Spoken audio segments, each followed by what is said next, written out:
Nous allons lire un passage du Srimad Bhagavatam, deuxième chant, deuxième chapitre, verset 7.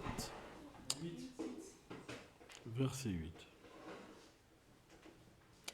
Om Namo Bhagavate Vasudevaya. Om Namo Bhagavate Vasudevaya. Om Namo Bhagavate Vasudevaya. Om Namo Bhagavate Vasudevaya. Om Namo Bhagavate Vasudevaya. Om Namo Bhagavate Vasudevaya. Kichit Swam Dehantam Nidaya Vakashe.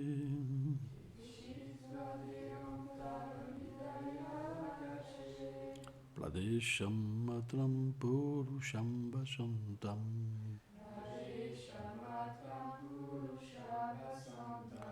Chatubhujam Kanjam Latangara Sangha.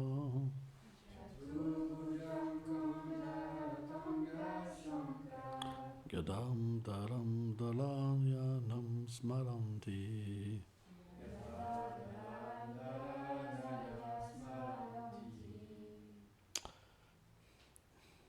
Certains yogis méditent sur le Seigneur suprême qui réside dans le cœur. Il mesure un pladesha, environ 20 cm. Il tient dans ses 4 mains le lotus, le disque, la conque et la masse. Selon Srila Vishwanath Chakravarti Thakur, Sukadev a démontré dans les précédents versets la différence entre des personnes qui acceptent la voie de la dévotion et celles qui la rejettent. Maintenant, il revient sur le procédé de dhalana, la concentration, des yogis qui concentrent leurs pensées sur l'âme suprême.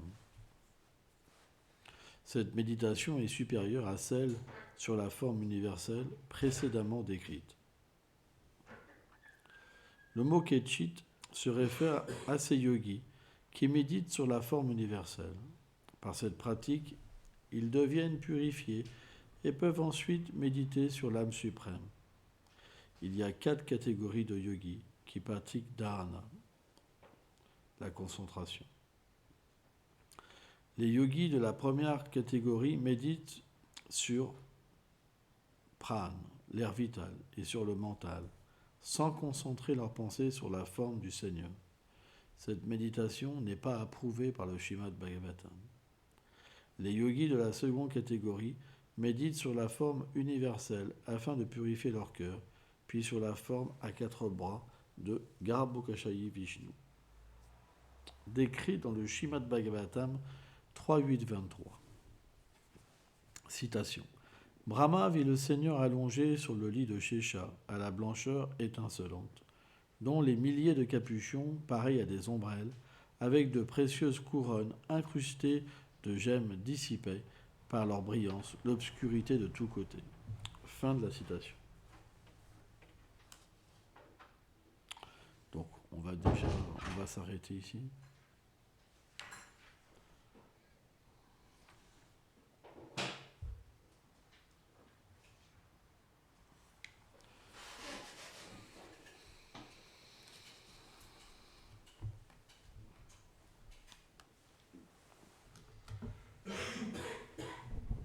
Ganati Milandasya Gyanam Jalam Shalakaya Shakshuru Meditam Jena Tasmai Shigulave Nama Namaum Vishnu Padaya Krishna Plestaya Bhutale Shrimate Bhaktivedanta Swamini Itinamini Namaste Sarasvati Deve Kaulavani Prachaline Nilveshesha Sunyavadi Prachatya Deshatari. On pourrait se poser cette question. Est-ce qu'on a véritablement la puissance de concentrer son mental sur le Seigneur suprême? Qui peut avoir le pouvoir de méditer? C'est une bonne question. Les acharyas, comme Sanatana Goswami et Srila Vishwanath Chakravarti Thakur, expliquent que le Seigneur investit l'être vivant de l'illusion matérielle, en entrant en fait dans toutes les couches qui recouvrent l'être vivant. Et il lui permet d'être illusionné, de penser je suis une femme, de penser je suis un homme, d'être attaché à d'autres êtres vivants et de penser à l'intérieur de lui-même que son devoir premier, il est autre que sa relation éternelle avec le Seigneur. C'est Krishna lui-même qui s'investit de cette manière-là. Et alors on pourrait se dire, mais pourquoi le Seigneur fait une telle chose? C'est parce que c'est notre désir. C'est nous qui désirons l'oublier. On a un désir puissant de vouloir l'oublier. Et en tant que le Père suprême, celui qui compte tous les désirs, Prahlad Maharaj, dans le 5e chant du Bhagavatam, explique « Ton divertissement au Seigneur, c'est de combler tous les désirs. » Et c'est pourquoi le Seigneur le fait pour combler notre désir. Donc, c'est très difficile lorsqu'on a ce désir d'indépendance, et surtout à cause de ces désirs qui entraînent les réactions des actes, de pouvoir méditer. C'est presque impossible.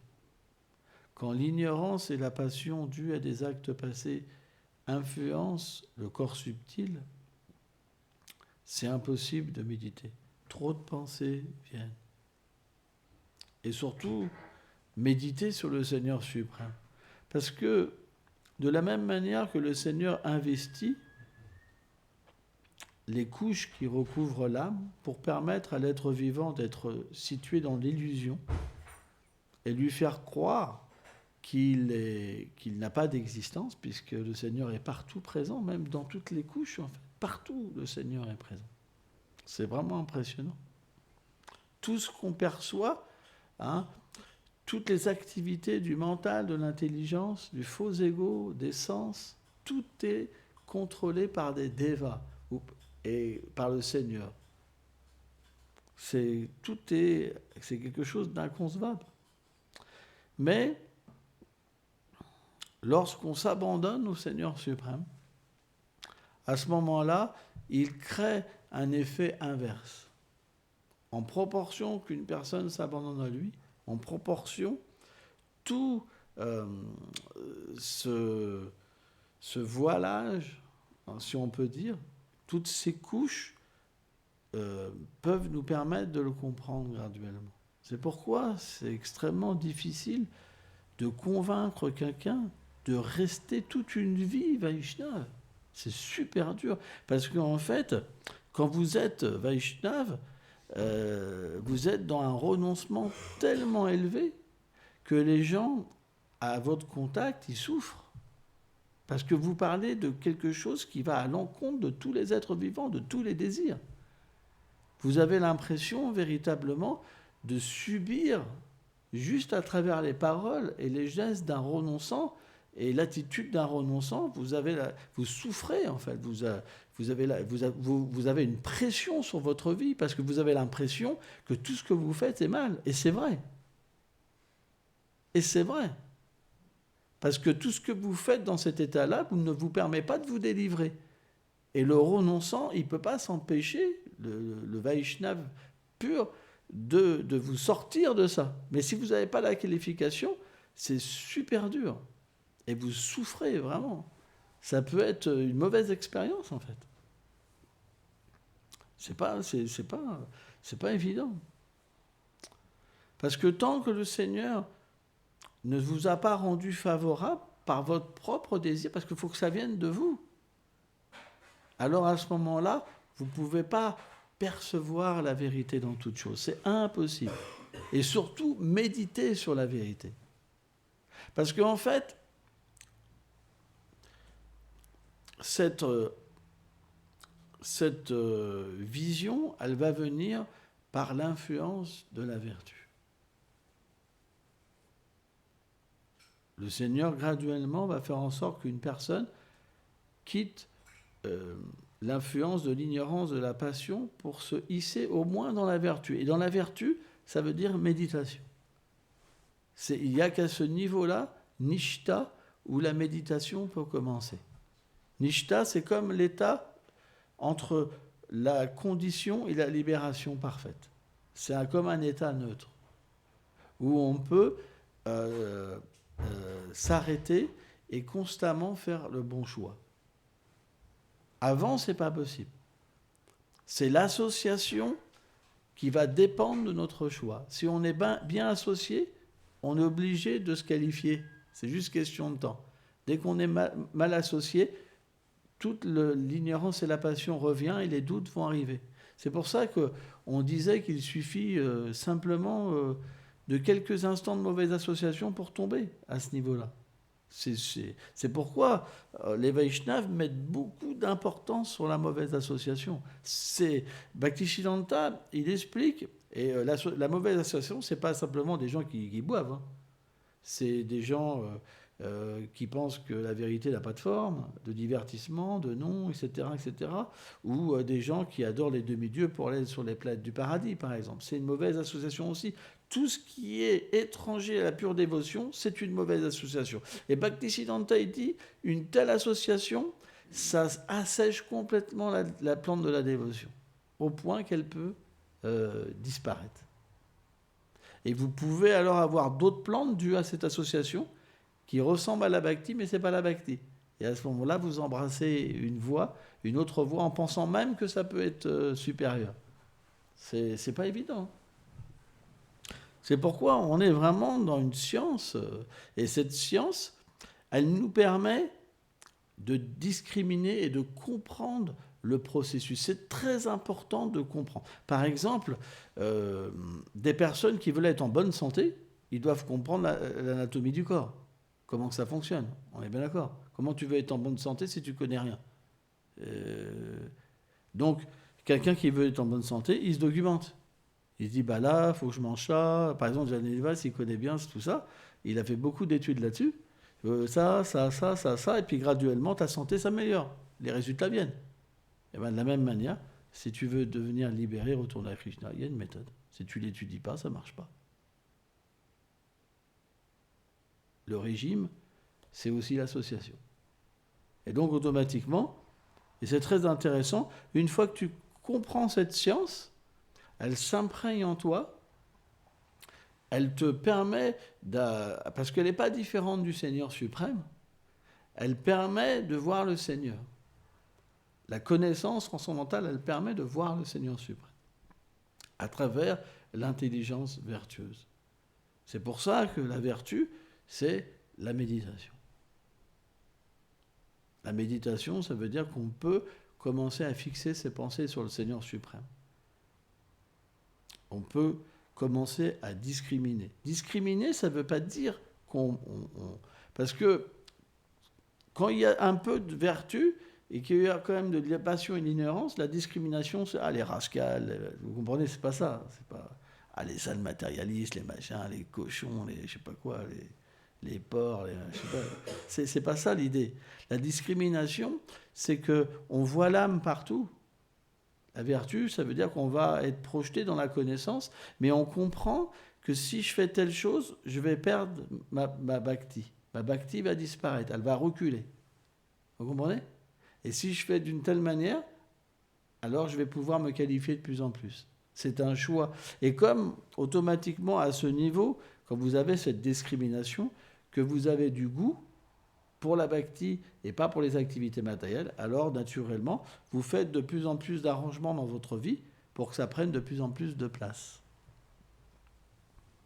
Mais tant que vous n'avez pas atteint ce niveau de la fixation, alors il y a un danger de pouvoir retomber en fait. En très peu de temps, en 2-3 jours, juste une association, parce que vous n'êtes pas fixe.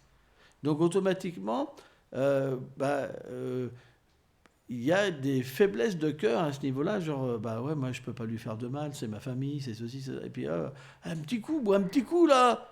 Mais quoi, t'es plus un frère là. T'es plus un frère, ça va pas. Si t'es mon frère, tu bois un petit coup. Et là, se dire, ouais, je peux pas lui faire ça, comme c'est mon frère. Vous comprenez? C'est juste des faiblesses. C'est-à-dire, pour pas faire de mal, vous faites des compromis. Et à un moment, c'est subtil, hein, et vous chutez graduellement, et il se passe que d'un seul coup, vous dites, qu'est-ce qui se passe? Ça m'échappe, Krishna, t'es où? Pitié, sauve-moi. C'est très subtil, en fait. L'association, c'est pas que en une seconde, vous tombez. Mais en fait, vous vous associez, vous dites, bah, finalement, il n'y a pas de mal. Et graduellement, ça s'infuse en vous, en fait. C'est comme une mauvaise odeur qui va comment dire, des fois, quand on va dans des endroits trop longtemps, on chope l'odeur. Et même, ça peut nous déranger. Vous comprenez? Et bien, de la même manière, graduellement, on va se diluer, et à un moment, bah, on est sur la limite, et puis on va faire quelque chose qui va nous faire chuter, quoi. Parce que les désirs vont revenir, et puis crac, on n'a plus la force de lutter. Et c'est pourquoi il faut bien étudier. L'étude et l'écoute des classes des sadhus, ça nous permet de comprendre et de mettre en pratique. Et c'est très important. Et à un moment, qu'est-ce qui se passe? Ben, on devient heureux. On devient heureux, pourquoi? Parce que par notre propre agissement et par la perception des autres, on comprend qu'on est bien situé. C'est pourquoi on considère que tout le monde est notre gourou. Parce que les autres nous apprennent par leur malheur, par le fait qu'ils sont leur épuisement matériel, leur orgueil, leur ceci, leur cela, que on est bien situé. Par exemple, hier, j'ai été voir un docteur chinois, quelqu'un de très compétent, mais très orgueilleux. On sent vraiment que ça vient de lui. Et automatiquement, rien ne vient de nous. Tout vient du Seigneur suprême. On ne devrait pas s'orgueillir pour quelque chose qui ne nous appartient pas. Et à cause de ça, l'identification vient. Et tout de suite, j'ai appris. C'est pas un jugement, c'est qu'on voit le professeur. Ça, c'est quand on est situé dans la vertu. On apprend des autres sans les juger, en se sentant redevable. On voit le gourou partout.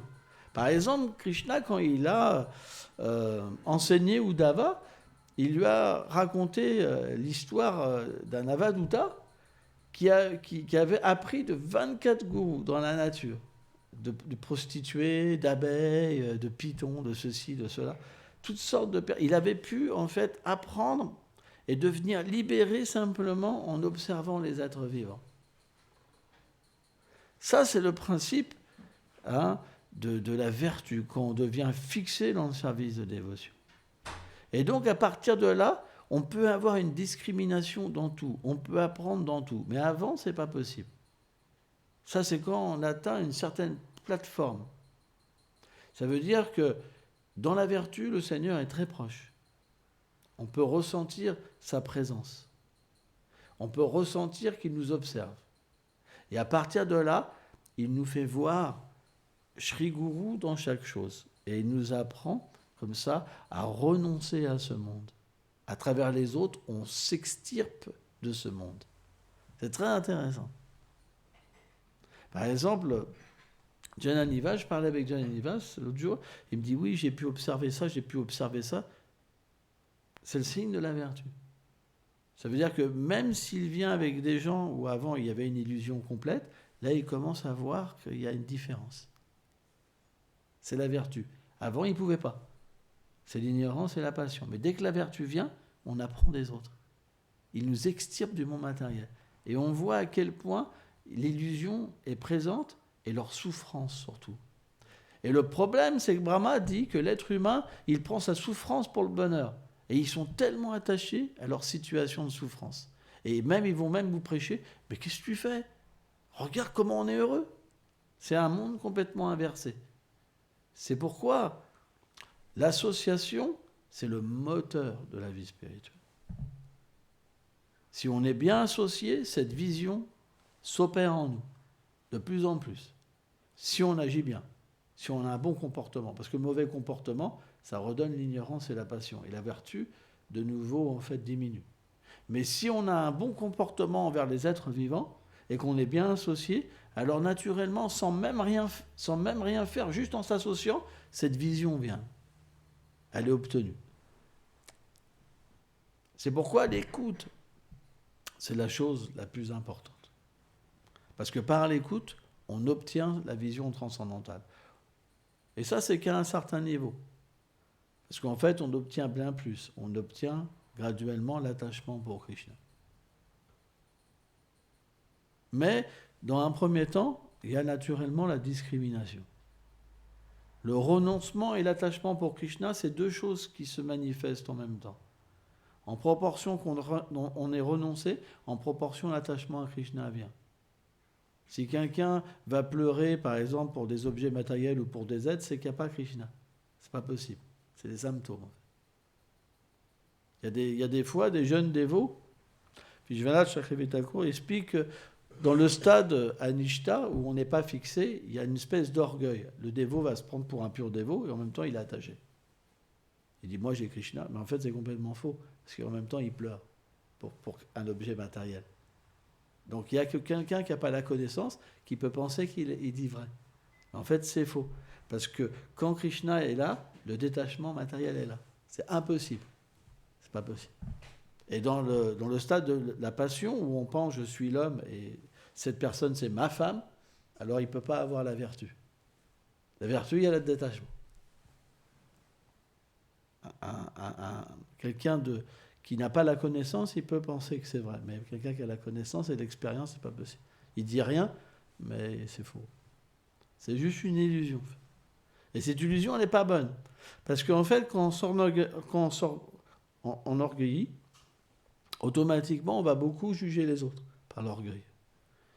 Cet orgueil spirituel n'est pas bon.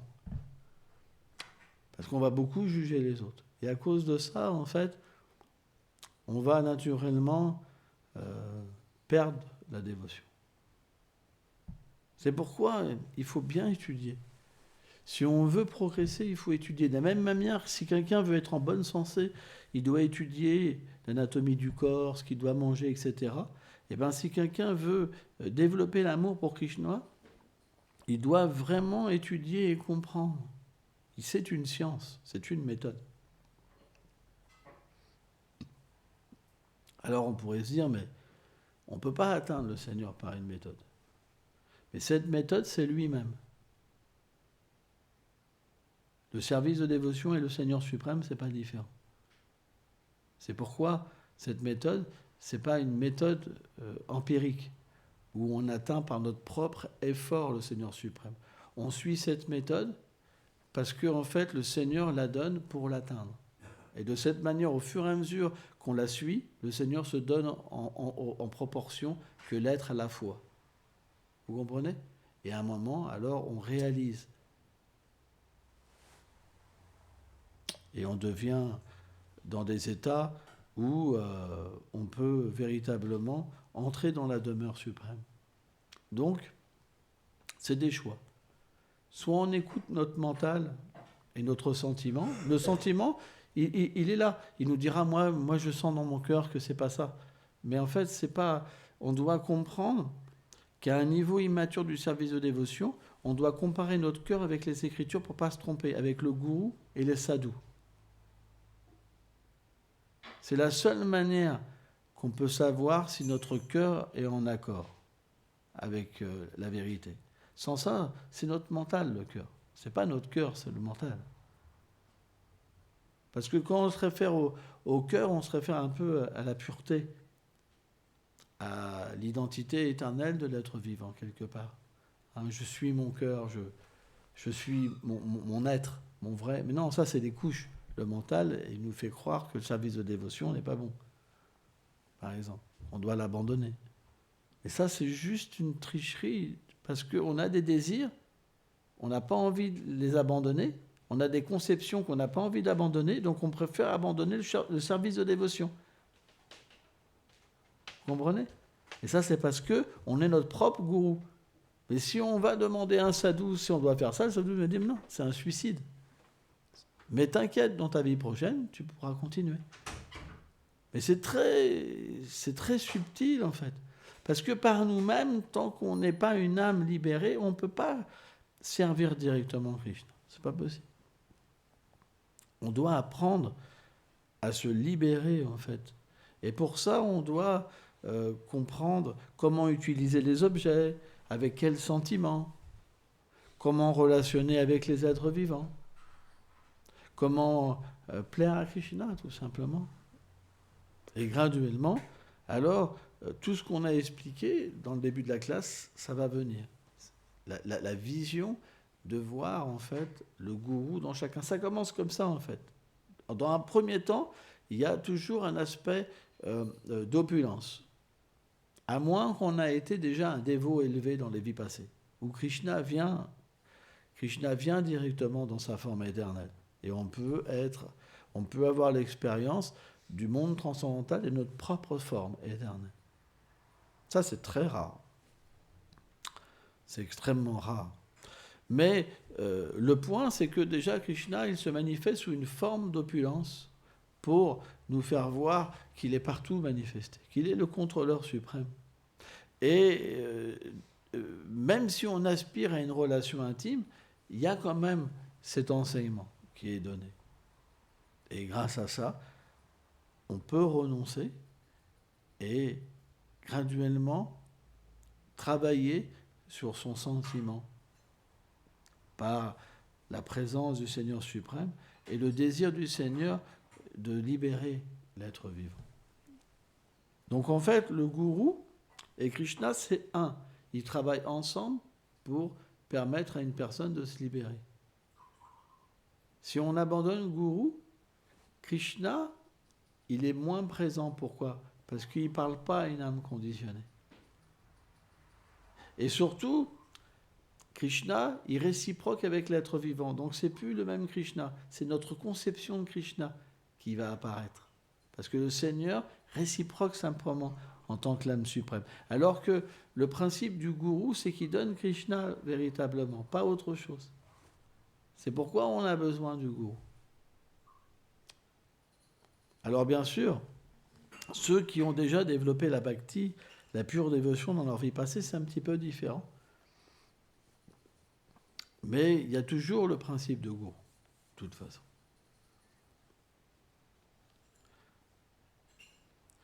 C'est pourquoi c'est un petit peu compliqué la dévotion. C'est vraiment une science. Pour pas s'arrêter en cours de chemin et reprendre dans sa vie passée, c'est pas évident, quoi. Il y a plein de pièges. C'est vraiment assez difficile. Et en même temps, c'est simple pour quelqu'un qui est simple. Quand on est simple, on va naturellement comprendre que c'est logique. C'est logique. Mais si on est compliqué et qu'on veut être, plus une personne, que ça vienne de nous, qu'on est une sorte de gourou, là, c'est plus compliqué. On ne pourra pas accepter la voie de la bhakti. Parce que la voie de la bhakti, ce n'est pas une voie sentimentale, où on doit le ressentir. C'est quelque chose qu'on accepte comme un principe pour se purifier. Et graduellement, les sensations qu'on va recevoir, elles sont complètement différentes de l'état conditionné. C'est l'état éternel qui va prendre le dessus graduellement. Et une fois qu'il prend complètement le dessus, alors c'est fini. Alors que la plupart des spiritualistes, aujourd'hui, ils acceptent leur état conditionné comme la référence. Il faut que ça aille en harmonie avec leur état conditionné. Et là, bhakti, c'est pas possible. La pure bhakti, c'est pas possible. Ça marche pas. Les gens comme ça, ils restent pas. Ils restent 1 an, 2 ans, 3 ans, 4 ans, 5 ans, puis ils partent. C'est pour ça que plein de personnes partent. C'est impossible. Impossible de rester.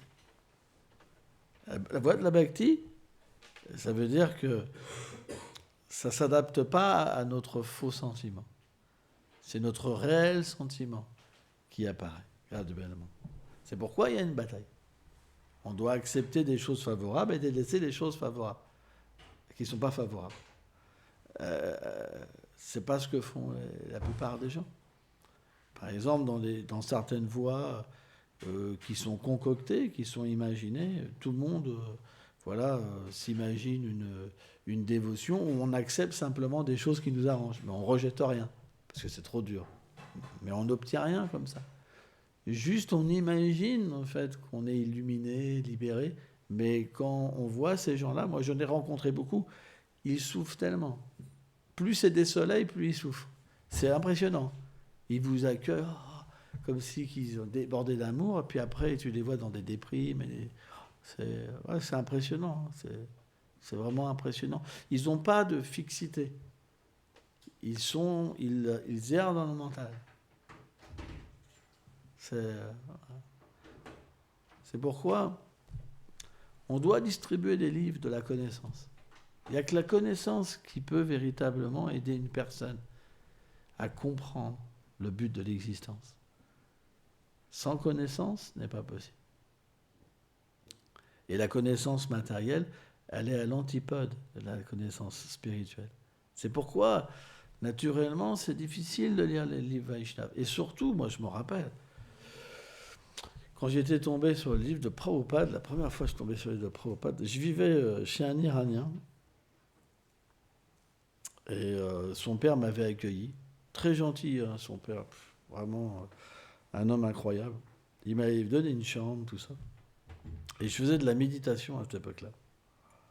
Alors je m'étais fait un petit hôtel avec des tissus violets, orange, comme ça. C'était un peu psychédélique, quoi. Avec des petites bougies, tout ça. Et puis son père, il avait acheté... un jour, des dévots avaient frappé à sa porte. Il avait acheté 2 livres du Bhagavatam, le livre de Krishna. Le livre de Prabhupada. Et un jour, il tape à ma porte de la chambre, il dit « Tiens, j'ai pensé que ça pouvait te faire plaisir. » Donc, je prends les livres comme ça. Et puis, je commence à lire. Je comprends rien. Mais c'était compliqué. C'est même pas... j'avais le cerveau qui fumait. Mais c'était super compliqué. Et puis c'était marqué la conscience de Krishna, la conscience de Krishna, Krishna, Krishna, Krishna, Krishna, Krishna, Krishna. Et finalement, qu'est-ce que ça a donné? Ça a donné que le Saint-Nom, il s'est mis à chanter tout seul à l'intérieur de moi-même. Tout le temps, il y avait le nom de Krishna qui chantait à l'intérieur de moi-même. Et donc, j'ai eu une fascination pour Krishna tout de suite. Et Krishna m'a fasciné. J'ai mis les livres sur cet autel et j'ai commencé à les adorer, etc. C'est comme ça que je suis devenu dévot. Et je me rappellerai toujours, quoi. Et j'ai commencé à me détacher complètement du monde matériel.